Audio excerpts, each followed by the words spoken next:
In this week's hardware radar, things nobody asked for. In a devastating move, Asus decided that a consumer service-driven negative PR campaign can be swept under the rug by making the rug smell nice. They just announced their new fragrance mouse, a pink or white wireless mouse rated for 10 million clicks. Okay. The MD101 features exactly what you would expect, a PR buzzword-powered product page. We got exceptional style, robust control, where for the love of God I can't figure out what that means, and a presentation video making me question my own sanity, like what the hell am I looking at here? And the one thing that isn't present like at all on the entire product page is that whole send part. There is a hole, I get that, and the spec sheet says that there is a vial.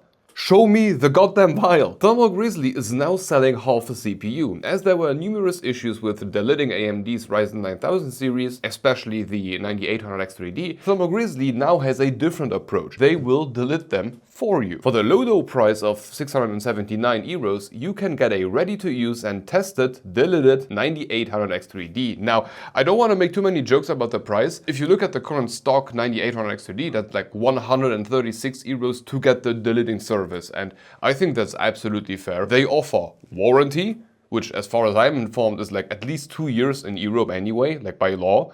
So you will pay 136 euros more than stock. You don't need to buy the deleting tool. You don't need to do the deleting. You will get a deleted CPU. You know that it works, and you can use it immediately for whatever you wanted to use it, and with a 2-year warranty, which like seems fair to me. So yeah. Cool idea. Deepcool just announced the CH260, a slightly upscaled version of the CH160. We now got longer GPU support, radiators in the top, but most importantly, micro ATX support. There is not a lot of mini cases that support micro ATX. On the product page, it doesn't seem like there have been any significant changes to the design, or to be more precise, it took me a while to realize that I am in fact not looking at an older CH160 news article. The thing that does bother me though, the handle is gone. Like, that was one of the coolest features. Like, please add it as an add-on. There are a bunch of holes in the top panel. Use them. In other news, as I was looking for new products, Deepcool also added something called the CH270 Digital, which to me looks like an upscaled and glass version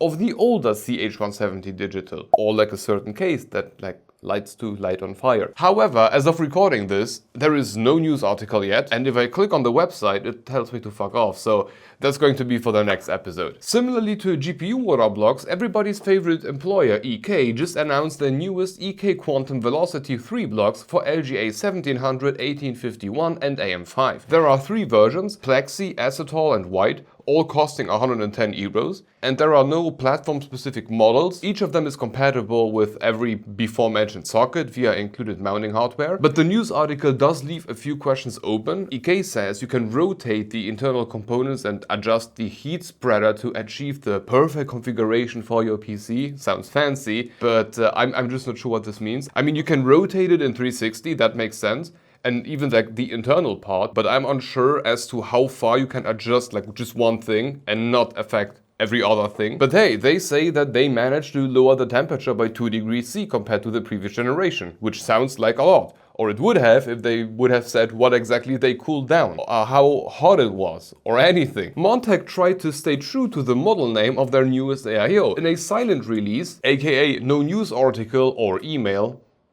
an email would have been nice though.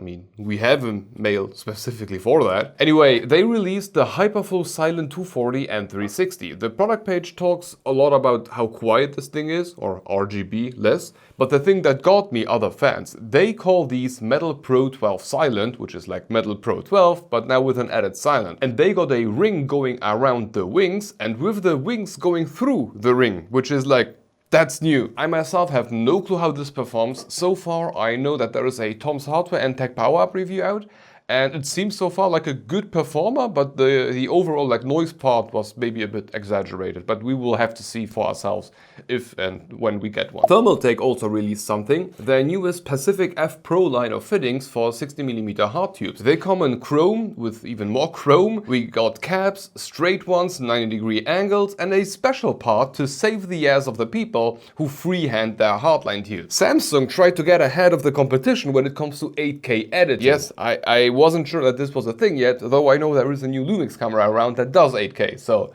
8K becomes a thing now. They just released their 9100 Pro PCIe 5.0 SSDs with up to 14,800 megabytes per second sequential read and 13.4K max per second write speed. What the hell? These new M.2s exist with and without heatsink depending on your needs and come equipped with 1, 2, 4 or 8 terabytes of TLC flash. The price?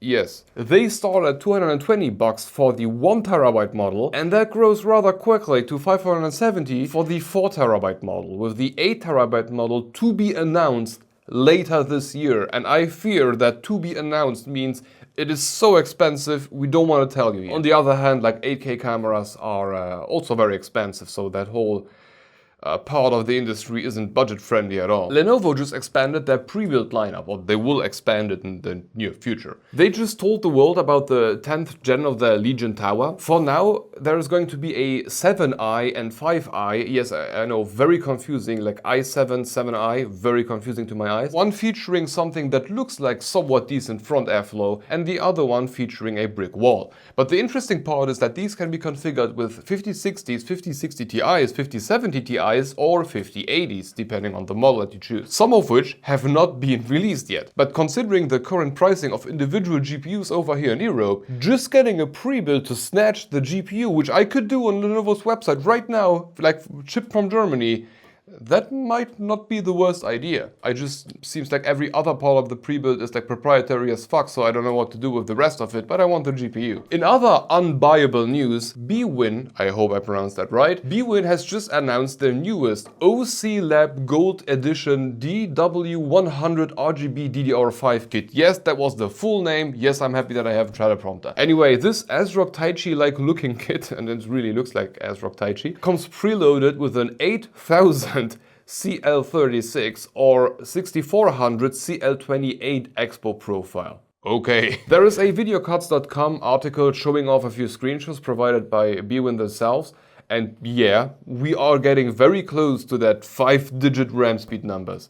And this should be everything for this week's hardware radar. If I forgot anybody or you want some company to be added to the radar, feel free to comment down below. Oh, on a side note, we have a Discord server, so if you want to join, the link is down below. And we got channel membership, so if you are planning to sell your soul for an RG poop emoji, that's one way to go. But if not, I'm also releasing the content to all members 2 or 3 weeks in advance. Except for the NDA stuff, because, you know, I don't want to get sued. Additionally, you can rest assured that the income will not only keep the channel afloat, but will also serve to get some of that ritual stuff for my fragrance mouse, because I really want to have my hand smell like sweet jasmine. I feel like that's going to have a significant and positive impact for my gaming experience. Like, who the hell comes up with that stuff? Anyway, thank you for watching, and if you want to keep going, have a look at our Deepcool CH260 build that I released like 3 days ago, 4 days ago.